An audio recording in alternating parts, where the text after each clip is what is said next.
Oke, assalamualaikum warahmatullahi wabarakatuh. Jumpa lagi di sini dengan saya teman-teman ya, Paisan di channel Ihsan Petani Muda dan juga channel Ihsan Tani tentunya teman-teman. Semoga untuk kabar teman-teman semua di hari ini dalam keadaan sehat ya, dan mudah-mudahan selalu diberi kelancaran dalam mencari rezeki dan mudah-mudahan diberi rezeki yang banyak dan berkah tentunya teman-teman. Amin. Oke teman-teman ya, di sini Paisan sedang berada di lahan tanaman timun Mira F1 yang sekarang tepatnya adalah usianya adalah 34 HST teman-teman. Ya alhamdulillah, dan perlu Paisan informasikan ini adalah lahan bekas cabai Genio yang kemarin sudah Paisan bongkar dan langsung Paisan tanami timun Mira. Jadi memang lahan ini lahan bekas cabai ya, bukan lahan baru teman-teman. Yang alhamdulillahnya ini perlu Paisan informasikan kemarin di 32 HST ya, Paisan melakukan penyemprotan. Itu tidak tahu memang dipetik sama pemingun, katanya ada yang besar itu dipetik dapat 7 kilo teman-teman. Ya, itu di 32 HST. Memang ini sangat cepat sekali menurut Paisan, karena memang di sini Paisan itu untuk timunnya sendiri itu tanam biji teman-teman ya. 32 HST sudah petik dapat 7 kilo. Memang tidak banyak, cuman itu buah selandaran, buah yang paling bawah. Nah, di 34 HST ini Paisan juga akan melakukan proses pemanenan, karena memang dilihat dari bakal buahnya memang banyak yang besar teman-teman, ternyata teman-teman ya. Alhamdulillah ini sudah bisa kita petik. Itu juga tuh banyak teman-teman ya, tuh besar-besar. Alhamdulillah, dan harganya pun mantap. Kalau di daerah Paisan di angka kisaran 6.000 per kilo teman-teman. Nah, di 34 HST ini Paisan tidak akan membahas pemanenan ya, dan insya Allah nanti Paisan akan bahas juga masalah pemanenan. Ini tema kali ini yaitu adalah pemupukan. Ini adalah pemupukan yang ke berapa ya, yang ke 5.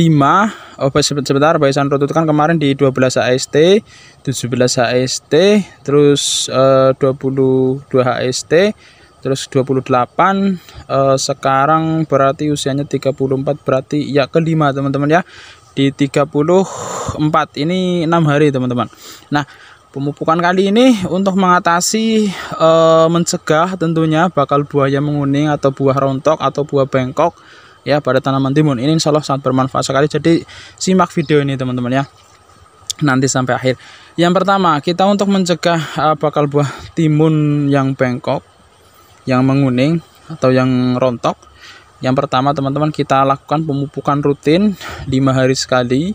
Terus pupuk yang tinggi akan kalium yang pertama ya, aplikasikan pupuk yang tinggi akan kalium.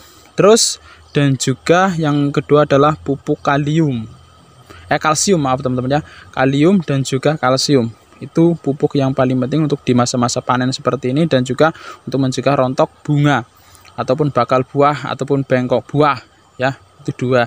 Yang ketiga ini teman-teman ya, lakukan proses pemanenan setiap hari. Itu bisa sangat mengurangi yang namanya buah bengkok ataupun menguning atau rontok. Lakukan pemanenan setiap hari teman-teman, dan insya Allah ini pemanenan nanti akan setelah ini ya, ini 34, besok 35, 36, 37 Paisan akan lakukan proses pemanenan setiap hari teman-teman. Karena apa? Karena kalau kita meninggalkan buah di tanaman timun terlalu besar, itu sangat rawan sekali menjadi gejala rontok bakal buah, karena nutrisi yang kita aplikasikan terfokuskan pada buah timun yang masih di pohon. Ini seperti ini misalnya ini ya, ini misal kita petik nanti berapa hari, 2 hari ya, ini kita nutrisi pada tanaman terserap rata-rata ke buah timun ini. Jadi makanya pemetikan dilakukan paling bagus itu setiap hari ya, karena di sini Paisan akui untuk perawatan kali ini memang lumayan maksimal bisa dikatakan, dan juga untuk timun Mira ini Paisan akui memang bakal buahnya rendel sekali, yang tentunya dilengkapi dengan pupuk-pupuk yang diaplikasikan oleh yang diracik sama Paisan kemarin ya. Nih kalau kita lihat dari buah paling bawah ya, tuh dari paling bawah teman-teman, itu ada semua di ketiak daun, ada semua ya, bisa dilihat ya. Ini sampai ke atas teman-teman, mentok sampai ke atas. Nah, jika tanaman timun figurnya seperti ini, kalau pemupukannya tidak tepat, tidak rutin, itu sangat resiko sekali, pasti terjadi teman-teman, itu bakal buahnya bakal menguning yang biasanya terjadi itu di bagian atas dan di bagian tunas air seperti ini. Di bagian ini biasanya rata-rata seperti itu. Jadi resiko sekali. Makanya pemupukan harus rutin, pemupukannya harus tepat, dan petiknya harus setiap hari teman-teman. Jangan meninggalkan buah di tanaman timun terlalu besar. Itu resiko sekali. Jelas ya. Jadi untuk pemupukan kalau bisa, ini juga bisa katakan sekali lagi, bisa katakan juga kalau bisa sih memang di bagian ini ya. Bentar. Di bagian sini teman-teman. Bagian sampingnya, di bagian sampingnya itu dilobangi lagi. Ini untuk pupuk pupuk taburnya teman-teman. Di sini dikasih pupuk tabur ya, ataupun di sana pokoknya dikasih pupuk tabur supaya pupuk yang kita aplikasikan itu lebih terserap sempurna dan juga tanaman timun nutrisinya tercukupi. Cuman ini sudah Baisan rencanakan kemarin, cuman tidak sempat teman-teman ya. Jadi nantinya Baisan akan lakukan sistem kocor, itu akan percepat, pokoknya 5 hari sekali insya Allah Baisan akan lakukan banyak pengocoran untuk tanaman timun ini, karena memang figurnya juga bakal buahnya memang sangat rendah sekali. Pokoknya dari bawah sampai atas ini seperti ini full. Kalau nutrisinya tidak tepat, pokoknya kemungkinan besar buahnya bakal banyak yang menguning dan juga rontok, dan juga bakal buahnya juga bengkok. Ini sudah bengkok itu ya. Nah, kalau kita aplikasikan pupuk yang tinggalkan kalium dan juga kalsium, pemetikan tiap hari paling tidak mengurangi rontok bunga ataupun bakal buah teman-teman. Ya, tetap nanti pasti ada, tidak mungkin tidak ada, pasti ya ada yang di bagian atas gagal, itu pasti ada, tidak mungkin jadi semua teman-teman ya. Kalau jadi semua ini sudah berapa kilo ya? Kalau jadi semua ini saja di bagian yang separuh ke atas ya, 1, 2, 3, 4, 5, 6, 7, 8, 9, 10 itu sudah kelihatan. 10 buah timun, kalau satu buahnya itu berapa? Taruhlah 2 on 1 ya, itu sudah berapa? 2 kilo kan? Untuk itu yang bagian tengah ke atas, untuk belum bagian yang ke bawah. Makanya tidak mungkin jadi semua teman-teman, pasti ada yang menguning. Cuman ya, kalau pupuknya tepat, yang jelas bisa mengurangi gagal buah ataupun bengkok buah pada tanaman timun. Ini seperti itu. Oke, jelas ya. Nah, langsung saja kita bahas untuk pemupukan kali ini, pupuk yang Baisan gunakan tentunya. Dan sekali lagi, nanti jika video ini bermanfaat, jangan lupa tekan tombol like, subscribe, agar nanti channel petani muda semakin berkembang tentunya. Dan share juga ke media sosial teman-teman semua, agar nanti kawan-kawan petani pemula bisa ikut belajar dan bisa memberikan video ini, bisa memberikan manfaat bagi para petani pemula teman-teman. Bagi yang sudah subscribe, Baisan doakan selalu mudah-mudahan selalu diberi kelancaran dalam cari rezeki, dan mudah-mudahan diberi rezeki yang banyak dan berkah tentunya teman-teman ya. Amin. Oke, lanjut ke pemupukan. Ya, langsung kita racik teman-teman ya. Seperti biasa di sini ada Bang Bengun yang membantu pekerjaan Baisan di setiap harinya. Dan untuk di pemupukan kali ini kita racik pupuknya teman-teman. Ini NPK Baisan masih menggunakan NPK. Ini NPK jangan pernah ditinggalkan untuk di setiap pemupukan teman-teman. Entah itu NPK Ponska ataupun NPK yang lain, 1616 ataukah blower kah. Pokoknya jangan pernah ditinggalkan untuk di setiap pemupukan. Itu dikasih sekitar 600 gram atau 6 ons ya, per ini 25 liter air per 1 jerigen. Nah, yang paling penting adalah perbanyak unsur hara kalium yang tertera bisa di merek dagang KNO3 putih ini,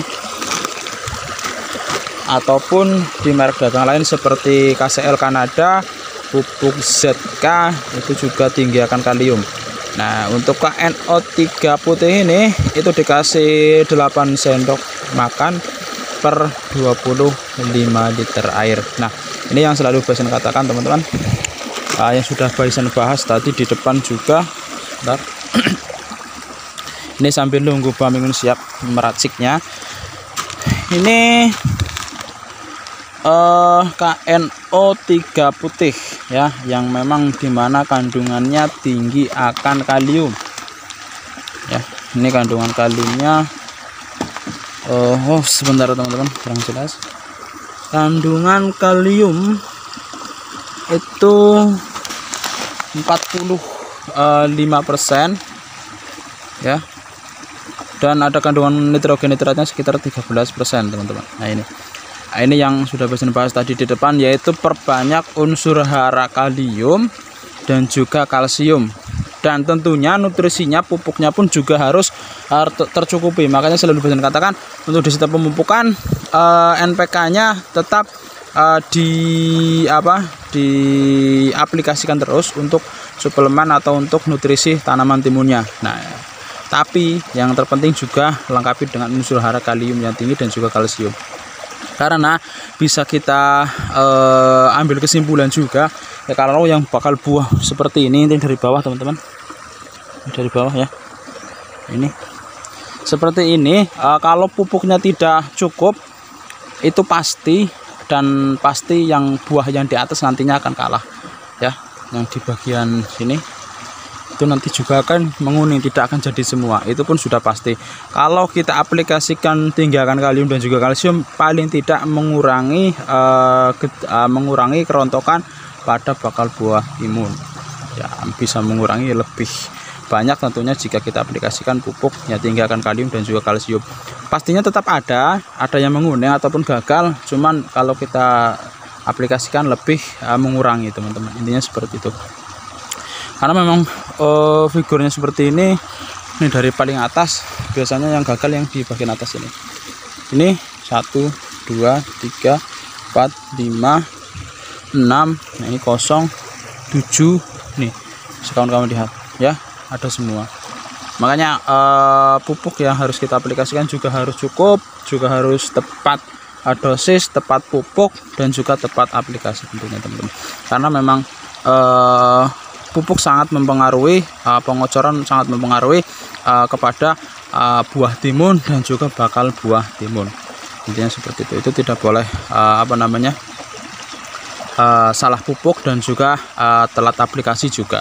Itu paling penting untuk mengatasi calon-calon bakal buah yang akan menjadi besar, dan juga pupuk itu harus kita aplikasikan dengan secara tepat teman-teman ya. Nah, ini memang agak lama kalau untuk pupuk kita lakukan seperti ini. Jadi nanti pokoknya aplikasinya kalau bisa sebetulnya teman-teman kemarin sudah ada rencana cuman tidak terlaksana, sudah kadang seperti ini.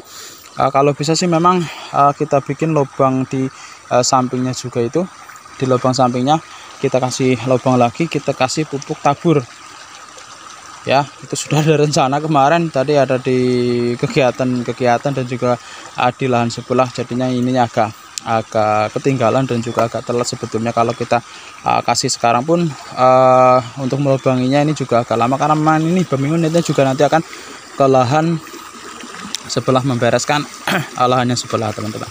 Kejar waktu, karena memang kalau di daerah Basan irigasi nanti sekitar 2 bulan lagi kering total, tidak ada irigasi. Ini seperti itu ya, jelas teman-teman ya. Ini untuk menyingkat durasi, nanti kalau sudah siap Basan lanjutkan untuk tinggal takaran pemupukan per pohonnya teman-teman. Ya, kita lanjut ke dosis per pohonnya teman-teman ya.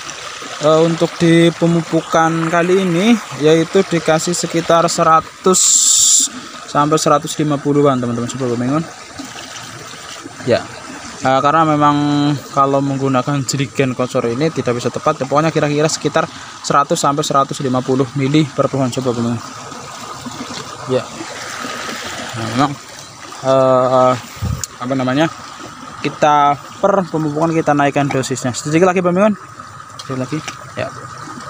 Nah, kita sudah pernah bahas dari awal, pokoknya untuk pemupukan entah itu dosis pupuk ataupun dosis per pohonnya, kita dari pemupukan awal kita kasih sedikit, terus kita naikkan bertahap sampai di masa panen, karena memang itulah cara pemupukan yang benar dan dosis yang benar. Entah itu pupuknya kita dari awal mulai dari paling sedikit kita naikkan, dan juga takaran per pohonnya pun kita naikkan dari yang paling rendah kita naikkan sampai dosis yang tepat tentunya untuk figur tanaman yang kita sesuaikan. Kalau di masa panen seperti ini pokoknya kira-kira sekitar 100 sampai 100 mili per pohon.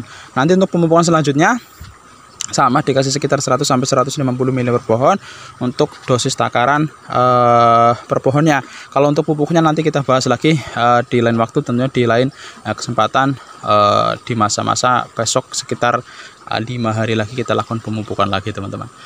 Oke, Oke, jelas ya. Jika ada yang kurang jelas atau kurang paham dari penjelasan ditanyakan saja di kolom komentar tentunya, dan insya Allah Basan akan respon secepatnya. Dan juga share ke media sosial teman-teman semua, supaya nanti kawan-kawan petani pemula bisa ikut belajar dan bisa bermanfaat tentunya untuk videonya teman-teman.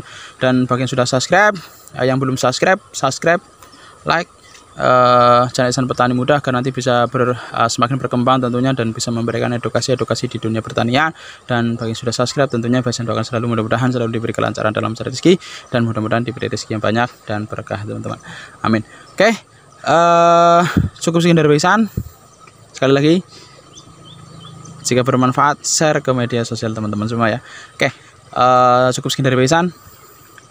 Salam petani Indonesia. Assalamualaikum warahmatullahi wabarakatuh.